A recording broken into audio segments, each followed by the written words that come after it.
Кыргызстанда маалымат боюнча зордук зомбулукка кабылгандардын 95% аялдар жана балдар. Акыркы кездерде уруп сабоо, мыкаачылык менен коштолгон үй бүлөдөгү зордук зомбулук чындыгында абдан көбөйүүдө. Биз бул жөнүндө интернеттеги ар түрдүү сайттардан окуп көрүп жатабыз. Тилекке каршы, биз өзүбүздүн жаныбызда кандай адамдар менен курчалганыбызды жакшы биле албайбыз.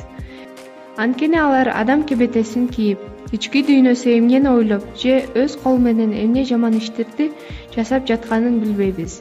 Зомбулук тууралуу болуп жаткан эң жаман ар түрдүү үй бүлөлүк, психологиялык жана уруп сабоо, рекетчилик, басынтууларды угуп, жан дүйнөбүз жабыркап келет.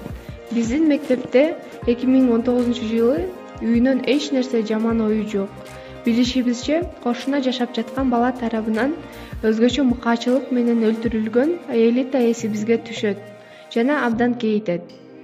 Себеби ал кыз бизден бир класска ылдый окуучу. Эрке мүнөз, өз оюн толук айта алган. Жакшы кыз болуп эсибизде калды. Аелитанын ошол адам кебетесин жаманган мыкаачы жырткыч менен өз алдынча калганда, жанын бергендеги абалын ойлогондо ушул жашоодо мыкаачы адамдарды жер кантип көтөрүп жүрөрүн түшүнө албайбыз. Акыры биз дагы эле үмүт менен жашайбыз.